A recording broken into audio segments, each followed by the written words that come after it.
हज़रत वाला का हुक्म है कुरान करीम सल्लल्लाहु अलैहि वसल्लम फरमाते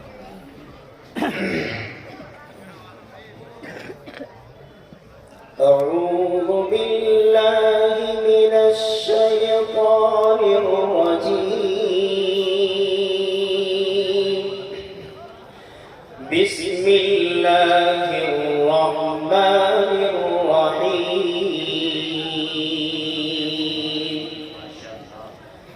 الرحمن علم القرآن خلق الإنسان علمه البيان الشمس والقمر بحسبان والنجم والشجر يسجدان والسماء رفعها ووضع الميزان ألا تطغوا في الميزان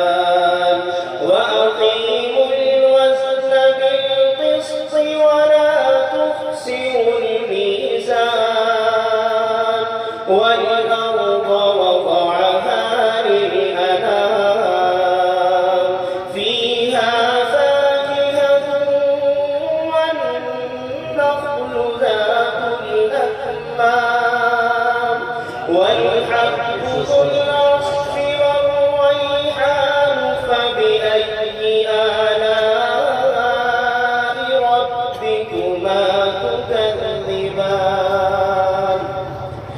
خلق الإنسان من صلصال كالفخار وخلق الجان من مارج من نار فبأي